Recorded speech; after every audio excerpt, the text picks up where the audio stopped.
ప్రియమైన విద్యార్థులు, ఈ సంవత్సరం రాష్ట్రంలోని ప్రభుత్వ, ప్రైవేటు డిగ్రీ కళాశాలల్లో సంప్రదాయ డిగ్రీ కోర్సుల్లో ప్రథమ సంవత్సరంలో ప్రవేశాలు పొందిన వాళ్ళు అందరికీ స్వాగతం, సుస్వాగతం. మిత్రులారా, నేను డాక్టర్ శ్రీనివాస్ డేరంగ్, కలం పేరు కవితశ్రీ. నేను పూర్వపు చిత్తూరు జిల్లా, ప్రస్తుతం అన్నమయ్య జిల్లాలో ఉన్న ప్రముఖ విద్యా వ్యాపార కేంద్రం మదనపల్లె పట్టణంలో ఉన్న చారిత్రాత్మకమైన కళాశాల, మన స్వతంత్రోద్యమ నాయకురాలు, ముఖ్యంగా హోమ్ రూల్ ఉద్యమ నేత, ఐరిష్ వనిత అయినటువంటి డాక్టర్ అనీ బెసెంట్ గారిచే స్థాపించబడిన బెసెంట్ థియోసాఫికల్ కాలేజ్ ఒకప్పుడు. ఇప్పుడు అది ప్రభుత్వంలో విలీనమైపోయి బెసెంట్ థియోసాఫికల్ గవర్నమెంట్ డిగ్రీ కాలేజ్గా మారింది. తెలుగులో చెప్పుకోవాలంటే నేను ప్రస్తుతం బెసెంట్ దివ్యజ్ఞాన ప్రభుత్వ డిగ్రీ కళాశాలలో తెలుగు అధ్యాపకునిగా పనిచేస్తున్నాను. మిత్రులారా, మనం ఈరోజు డిగ్రీ ప్రథమ సంవత్సరం మొదటి సెమిస్టర్ తెలుగు పాఠం మొదటి పాఠమైన హితోపదేశం చెప్పుకుందాం. మరి హితోపదేశం ఉపోద్ఘాతం విషయానికి వస్తే, ఈ పాఠాన్ని ఆంధ్ర మహాభారతంలో ఉన్న శల్యపర్వం నుండి తీసుకున్నారు. అక్కడ ప్రథమాశ్వాసంలో ఉన్న 44వ పద్యం నుండి 66వ పద్యం వరకు మనకు పాఠ్యాంశంగా నిర్ణయించారు. మరి మహాభారతం మూలం విషయానికి వస్తే, మొదట మహాభారతాన్ని సంస్కృతంలో వేదవ్యాస మహర్షి రచించారు. అప్పుడు అది చాలా చిన్న కావ్యం, అందుకే దాన్ని అప్పుడు జయ కావ్యం అని పిలిచేవాళ్ళు. కాలక్రమంలో అనేక మంది గురు శిష్య పరంపరలో సందేహాలు అడగడం, దానికి గురువులు వివరాలు చెప్పడంతో అది పెరిగి 1,00,000 శ్లోకాల మహద్గ్రంథమైంది. అప్పటి నుంచి దాన్ని మహాభారతం అని పిలుస్తూ వచ్చారు.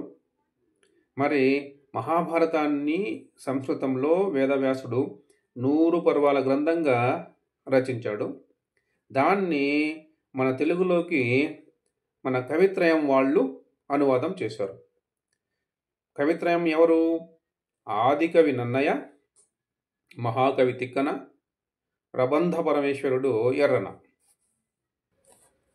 ఈ ముగ్గురిని కవిత్రయం అని పిలుస్తారు. మరి వీళ్ళలో మొదటివాడు నన్నయ తన పోషకుడు రాజరాజ నరేంద్రుడు ఆయన కోరిక మేరకు మహాభారతాన్ని తెలుగులోకి అనువదించడం ప్రారంభించి 2.5 పర్వాలు, అంటే ఆది పర్వం, సభాపర్వం, అరణ్య పర్వంలో సగ భాగం వరకు ఆంధ్రీకరించాడు. తర్వాత ఏమైందో, నన్నయ మహాభారత రచన ఆగిపోయింది. ఆ తర్వాత కొన్నాళ్ళకి తిక్కన గారు వచ్చారు.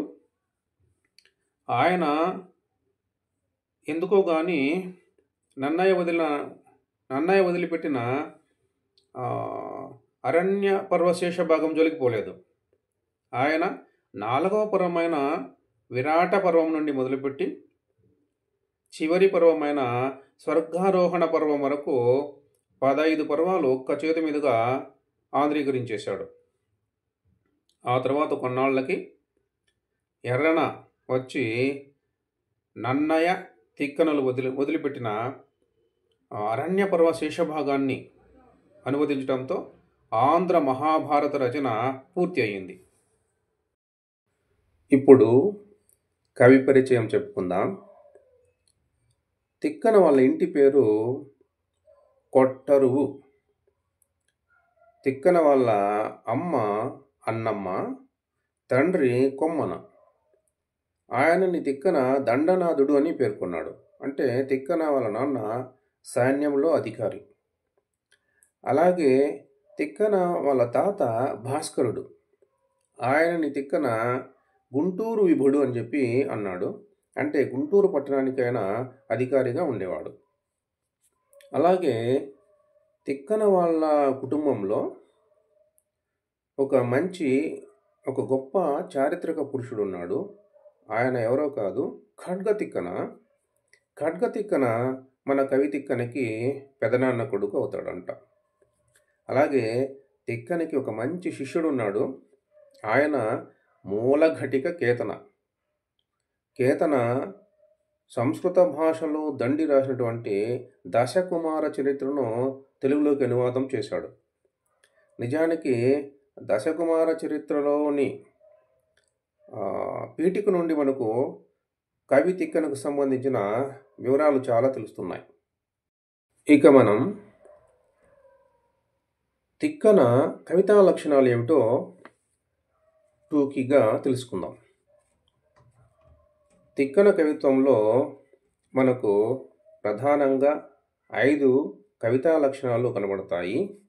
వాటిలో మొదటిది పాత్ర చిత్రణ. తిక్కన పాత్ర చిత్రణ గొప్పగా ఉంటుంది. మనం మహాభారతం చదివిన ఆ కావ్యంలో ఉన్న పాత్రలు మనకు మళ్ళీ మళ్ళీ స్ఫురిస్తూ ఉంటాయి. ఒక పాత్ర పేరు చెప్పగానే ఈ పాత్ర ఎలాంటిది అని చెప్పి మనకు తెలిసిపోతుంది. అలా పాత్ర చిత్రణ చేస్తాడు తిక్కన. అలాగే తిక్కన కవిత్వంలో రెండవ లక్షణం స్వభావ చిత్రణ. తిక్కన పాత్ర చిత్రణలో మరింత లోతుకు పోయి ప్రతి పాత్ర యొక్క స్వభావ చిత్రణ చేస్తాడు. పాత్రలో పరకాయ ప్రవేశం చేసి ఆ పాత్ర స్వభావం ఎలాంటిది అనేది మనకు కళ్ళ కడతాడు. ఇది ఒక గొప్ప లక్షణం తిక్కన కవిత్వంలో.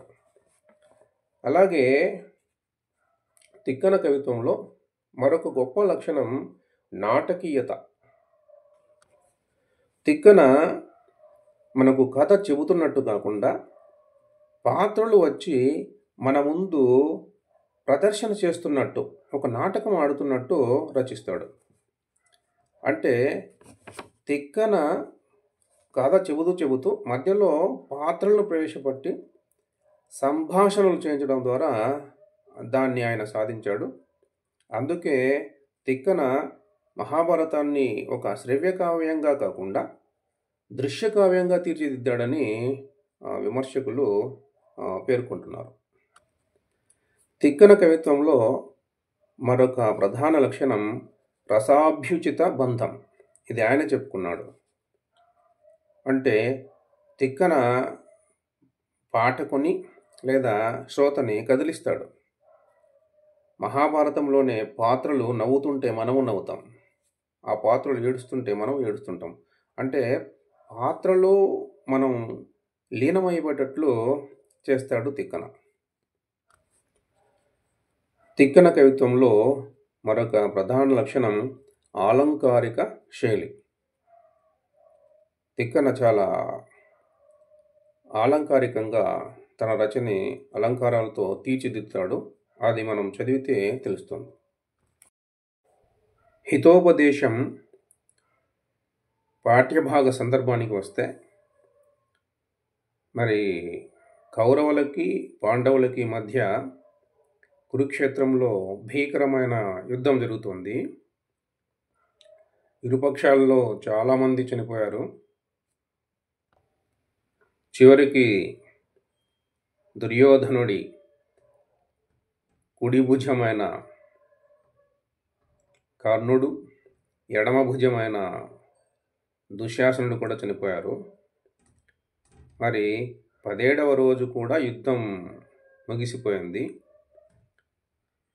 చీకటి పడ్డాక యుద్ధం చేయరాదు, అది రాజనీతి, యుద్ధనీతి. కాబట్టి పాండవులు కౌరవులు ఎవరి శిబిరాలకు వాళ్ళు వెళ్ళిపోయారు. అక్కడి నుండి మన హితోపదేశం పాఠం ప్రారంభమవుతోంది. కృపాచార్యుండు దుర్యోధనునకు హితోపదేశంబు చేయుట. వచనం: మందిరంబు ప్రవేశింపక ఒక్క బయల నిఖిల బంధుమిత్ర పరిజన వృతుండై నిలిచే. అయి అవసరంబున కృపార్ధ్రచిత్తుండై కృపాచార్యుండు అన్నరేంద్రునకు ఇట్లనియే. అంటే దుర్యోధనుడు శిబిరానికి పోయాడు, కానీ అందులో తన మందిరంలోకి ప్రవేశించలేదు. అక్కడ ఉన్న ఒక బయలు ప్రదేశంలో తన బంధు మిత్ర పరిజనాలతో ఏవో మంత్రాలు చేస్తున్నాడు. అప్పుడు గమనించాడు కృపాచార్యుడు. దుర్యోధనుడి పరిస్థితి చూసి తనకి చాలా జాలి కలిగింది. ఇక తనకి హితబోధ చేయాలని అనుకున్నాడు. తన వద్దకు పోయి ఆ నరేంద్రునికు, ఆ రాజైన దుర్యోధనునితో ఇలా అన్నాడు: సమరము మిముబోంట్లకు ఉత్తమ ధర్మంబు. ఇది తొంటి ధాత్రీషులు కృత్యమగగొని ఆచరించిరి. తమకు సుగతి కోరి కీర్తిత స్ఫురణమయిన్. దుర్యోధన,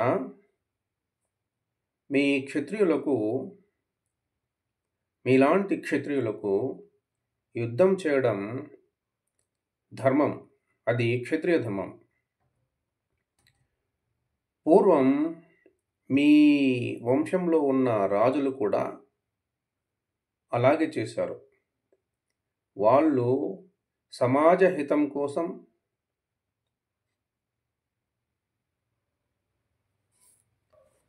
తమకు కీర్తి ప్రతిష్టలు, జన్మానంతరం సుగతులు లభించాలని అలా క్షత్రియ ధర్మం ఆచరిస్తూ యుద్ధాలు చేశారు. ఆయనను ఒక పలుకు అడ్డముగా నుడివేద, దాని లెస్సగా విని అది మేలైనను చేసదు కాదేని మానెదవు. ఏర్పడంగా వినుము మనుజాధీశ ఓ రాజా.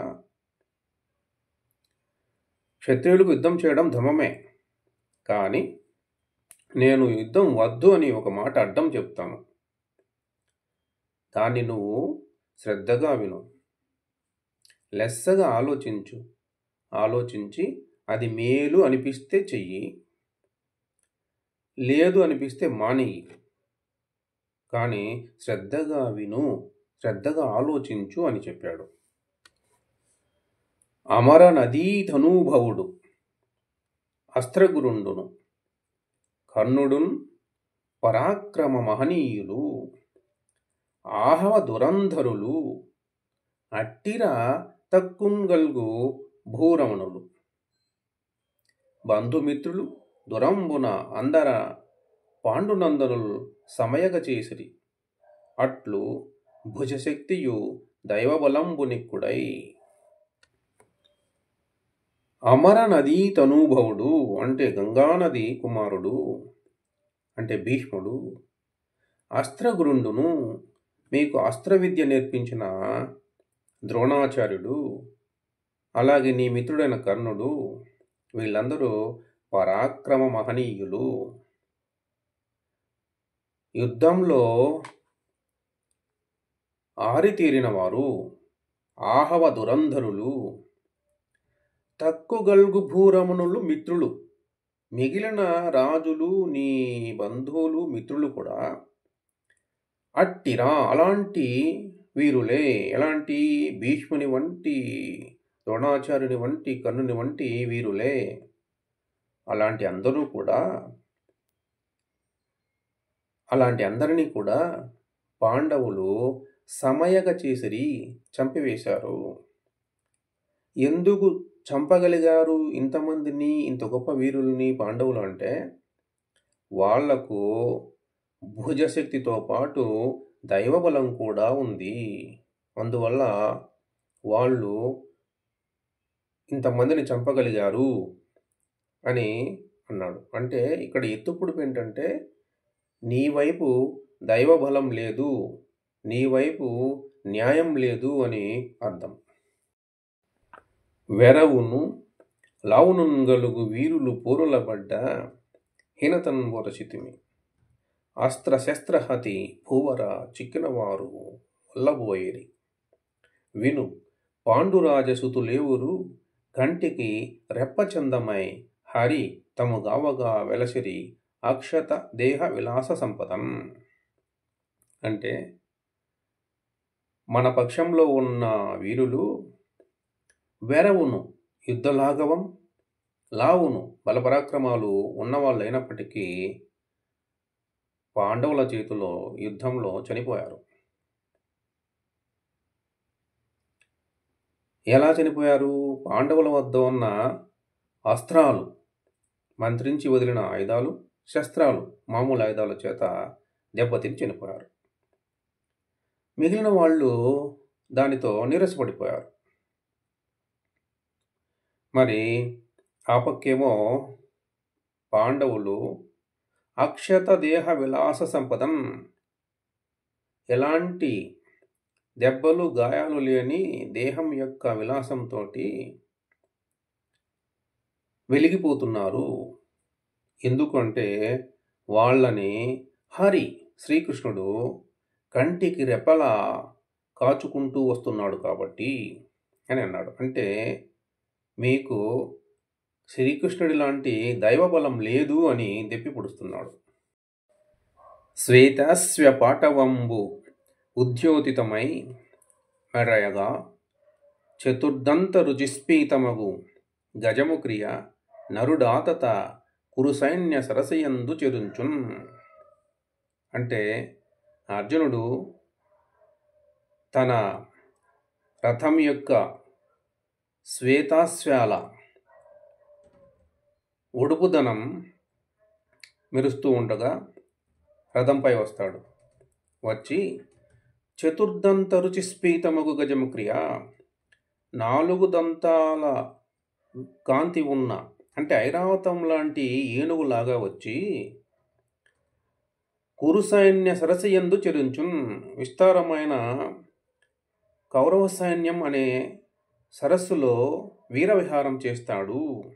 అంటే ఒక ఏనుగు చిన్న కొలనులో దిగి మరి అక్కడున్న కలువలను తింటూ తిరిగితే ఆ కొలను ఎలా కలగుండు పడిపోతుందో, ఎలా అల్లకల్లోలమైపోతుందో, అలా మన సైన్యాన్ని అర్జునుడు అల్లకల్లోలం చేసేస్తున్నాడు అని అర్థం.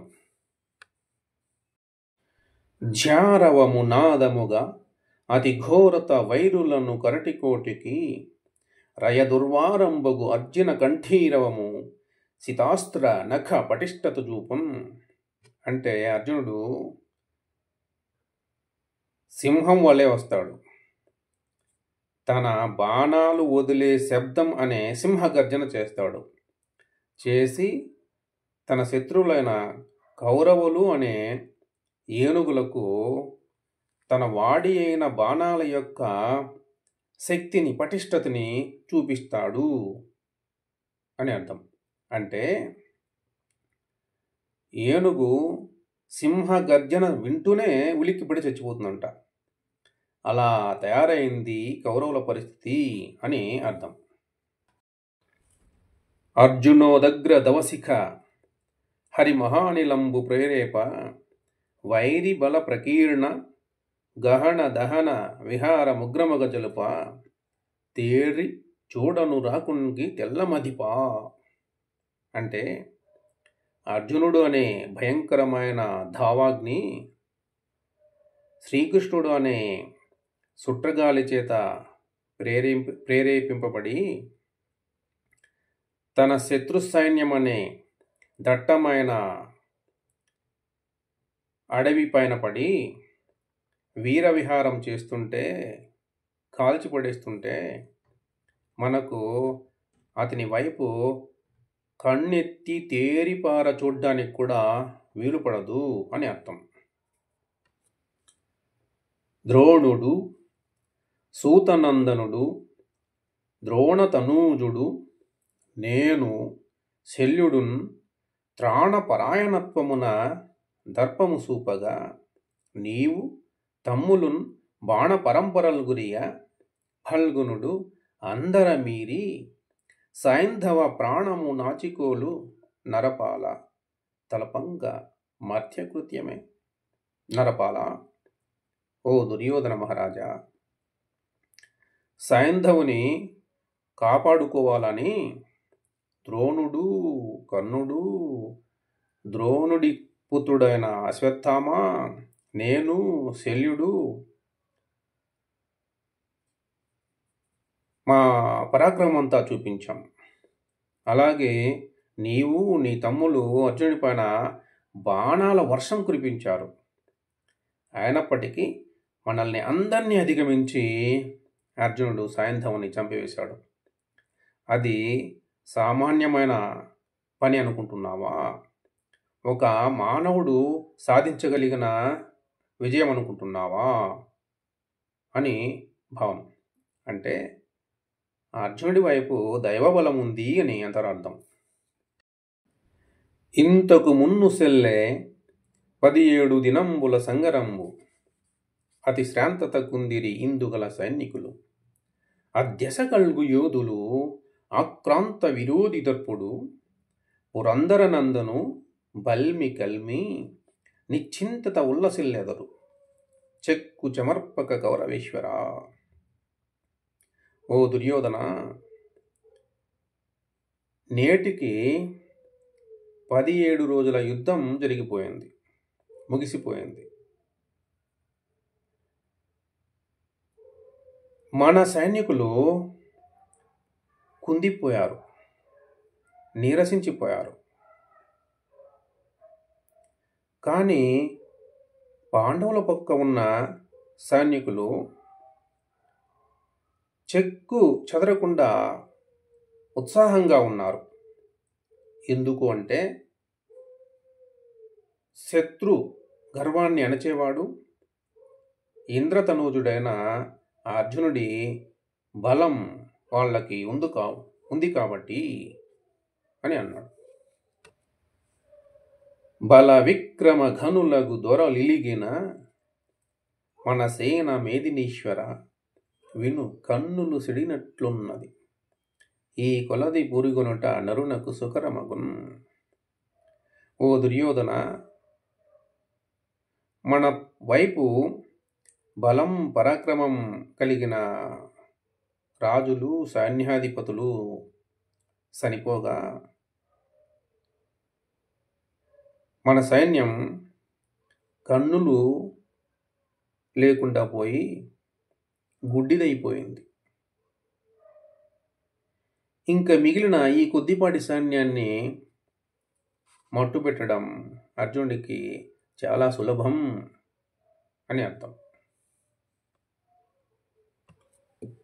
అని చెప్పి కృతవర్మ, శల్య, కురుపుత్రులను తన్ను నిన్ని అని చెప్పిన తర్వాత కృతవర్మ, శల్యుడు మిగిలిన ద్రోణుని కొడుకుల్ని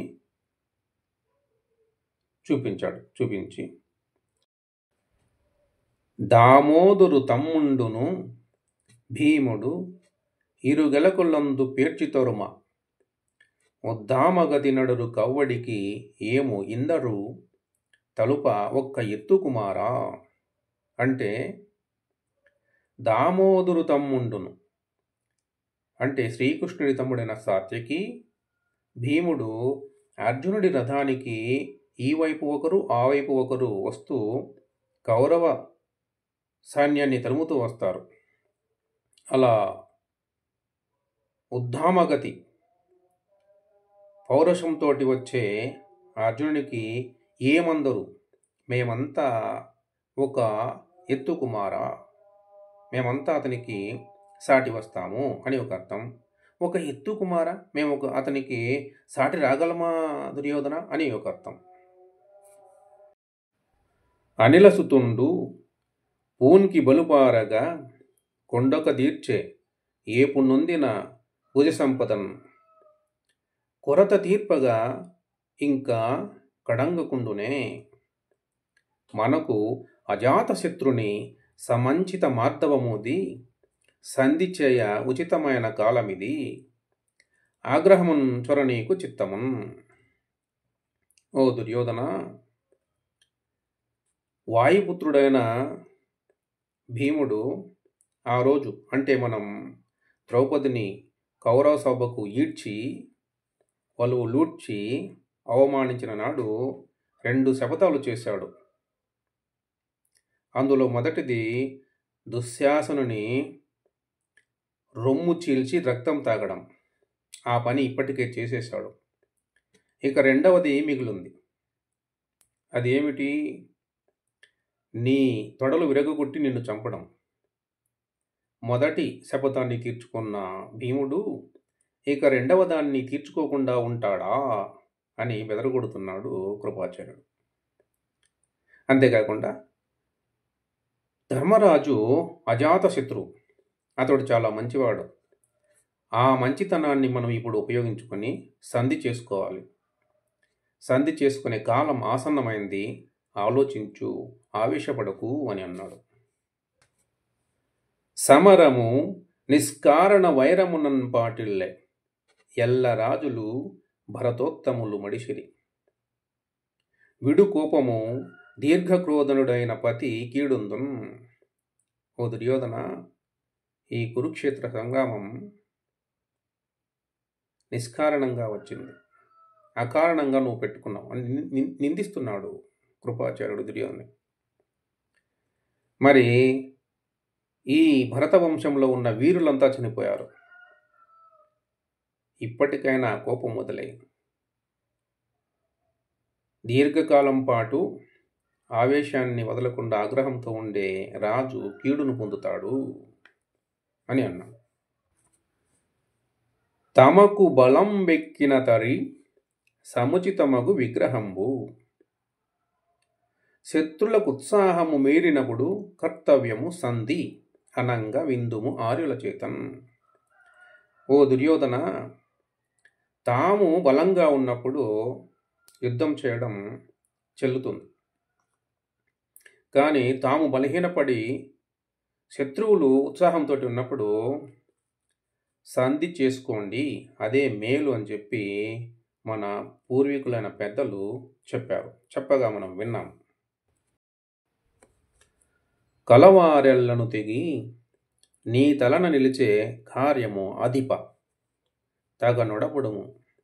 ఇట్టల మగు ఆత్మవినాశము కలుగుట అది విపుల పాతకంబండ్రు ముధుల్. ఓ దుర్యోధన, మన పక్షంలో ఉన్న వీరులంతా చనిపోయారు. చివరకు యుద్ధం నడపాల్సిన కార్యభారం కూడా నీ తల మీదికి వచ్చి పడింది. ఇప్పటికైనా ఒప్పుకో. ఆత్మ వినాశము అనేది భయంకరమైన పని. అలా ఆత్మ వినాశం చేసుకోవడం మహాపాతకం అని చెప్పి మన పెద్దలు అంటున్నారు.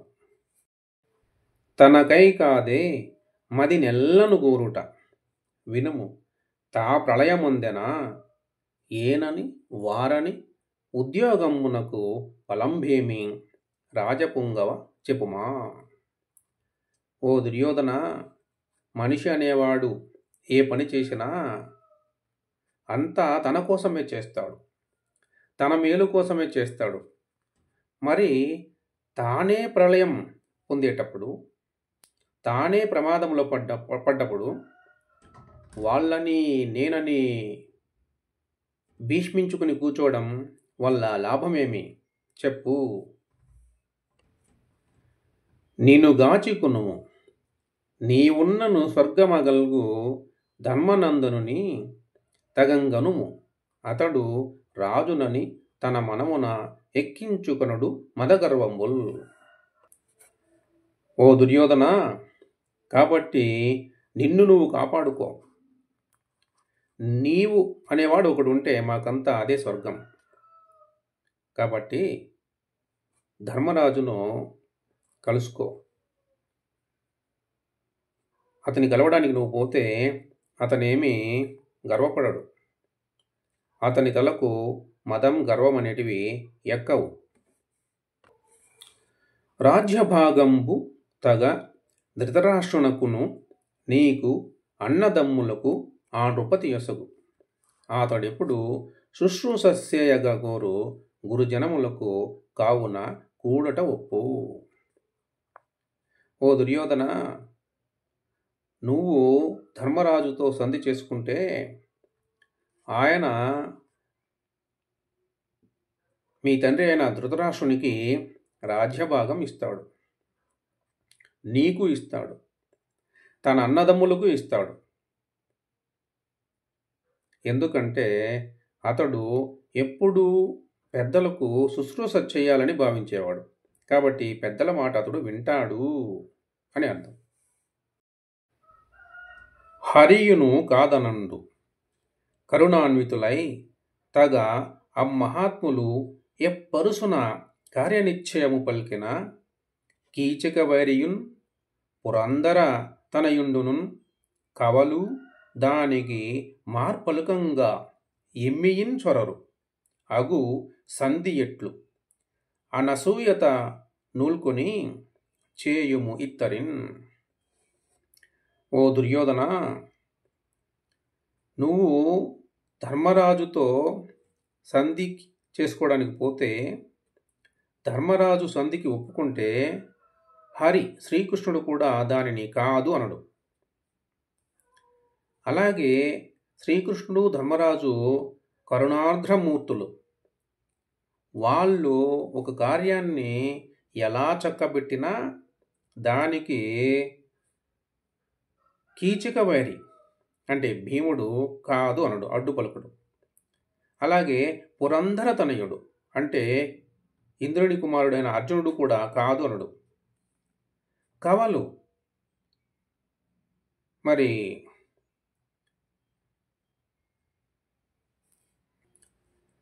కవల పిల్లలైన నకులుడు, సహదేవుడు కూడా మారు పలుకరు.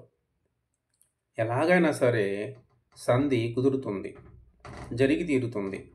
నువ్వు అసూయను వదిలేసి ధర్మరాజుతో సంధి చేసుకో అని అన్నాడు. ఇంత చెప్పుట అనికి నేను ఓడి ప్రాణరక్షణము చేసికొనుటగాదు, నీకు పథ్యమనియు తరిమి పలికితి విను వినవేని నొచ్చి తలచదు ఇట్టులగుట. ఓ దుర్యోధన, నేను ఇన్ని మాటలు చెబుతున్నది యుద్ధానికి భయపడో లేదా ప్రాణరక్షణ చేసుకోవాలనో చెప్పడం లేదు. నీకు పథ్యం అని, నీకు అది హితం చేకూర్చేది అని చెబుతున్నాను. ఆ ఆవేశంలో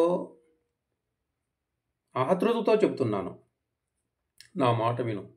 వినకపోతే తర్వాత ఇలా నాశనమైపోయి బాధపడతావు అని ఆ గౌతముండు శోకాయత్త చిత్తుండగుచు తనకు హితోపదేశంబు చేసిన విని దుర్యోధనుండు వేడి నిట్టూర్పు నిగిడించి ఒక్కింతసేపు చింతాక్రాంతుడై ఊరకుండి వ్రాల్చిన కనుదోయి విచ్చి అవ్విప్రవరు మొగంబు సూచి ఇట్లనియే. మరి కృపాచార్యుడు అలా హితోపదేశం చెయ్యగా దుర్యోధనుడు విన్నాడు. విని ఒక వేడి నిట్టూర్పు వదిలాడు. వదిలి ఒక కొంతసేపు ఊరకుండా ఉండిపోయినాడు. ఉండిపోయి తర్వాత కన్నెత్తి చూశాడు. చూసి కృపాచార్యుని మొగంలోకి చూస్తూ ఇలా అన్నాడు.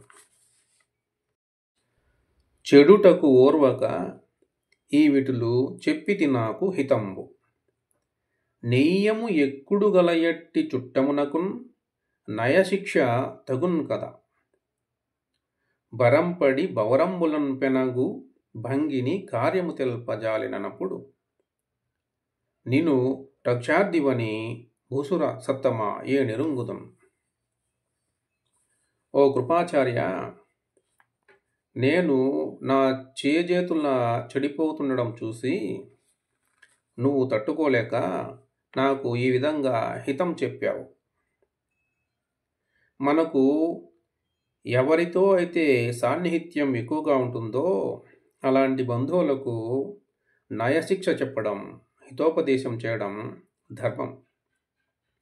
మరి నేను ఈ విధంగా ప్రమాదాల్లో పడి యుద్ధాల్లో కొట్టుమిట్టాడుతుంటే ప్రస్తుతం నేను చేయాల్సిన కార్యమేమిటో, కర్తవ్యమేమిటో నువ్వు చెప్పావు.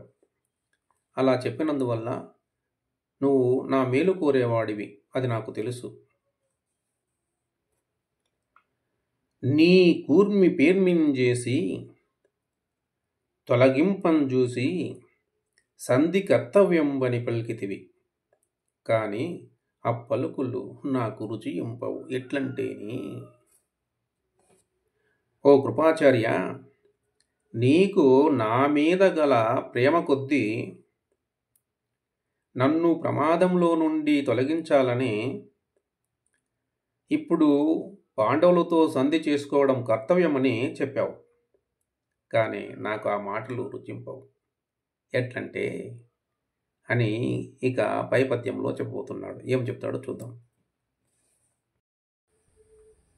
కపటంబు జూదంబు ఘటించి రాజ్యంబుగొని ధర్మజుని మది గుందజేసి సభకు ఏకవస్త్ర రజస్వల నమ్మెయి పాంచాలి ముందల పట్టి ఈడ్చి సంధిసేయగబూని సౌరియే తెంచిన అవ్విదంబున అప్రియంబునచ్చి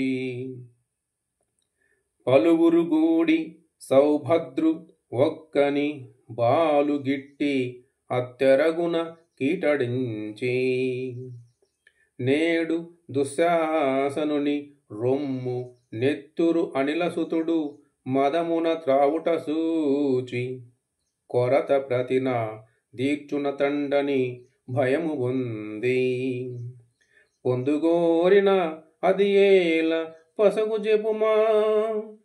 పొందుగోరిన అది ఏల పసగు చెప్పుమా. ఓ కృపాచార్య, నువ్వు నా మేలు కోరి ధర్మజునితో సంధి చేసుకోమని చెప్పావు. బాగుంది. కానీ మనం పాండవులకు ఏం చేశాం? కపటంపు జూదంబు గటించి రాజ్యంబుగొని ధర్మజుని మది ఉందజేసి. మనం కపటపు జూదం, మాయా జూదం ఆడినాం.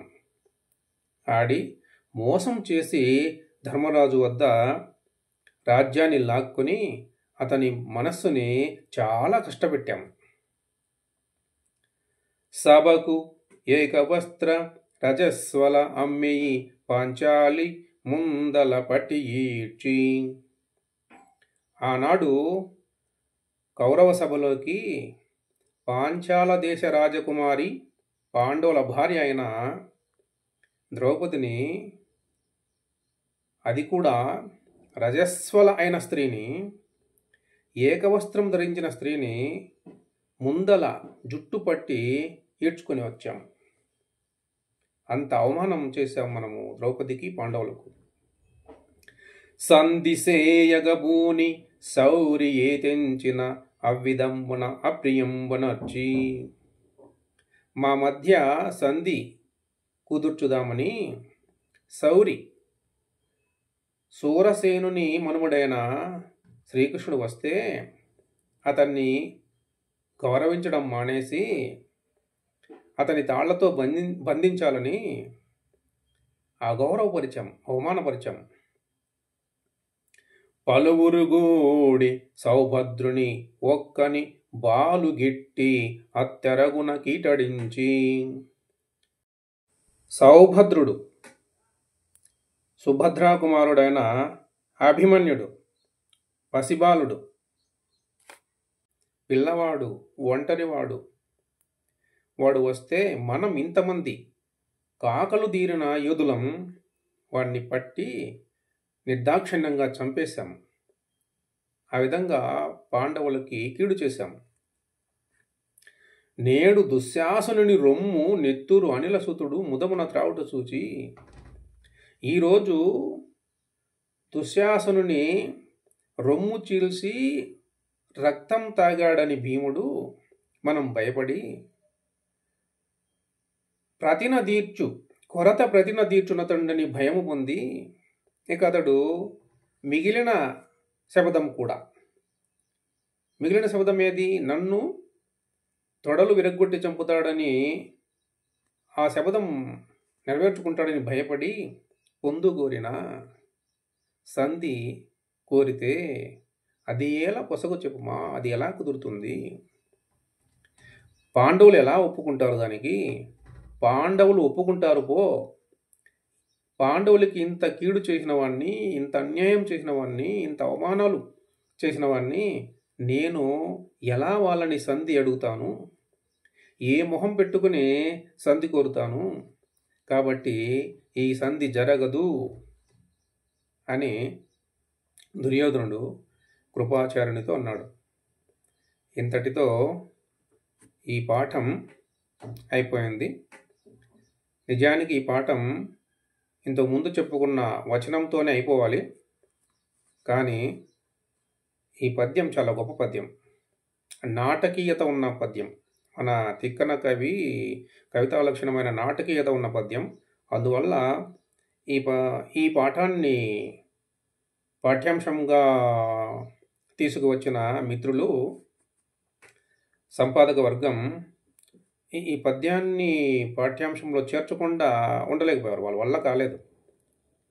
అందువలన ఇక్కడితో ఈ పాఠం అయిపోయింది.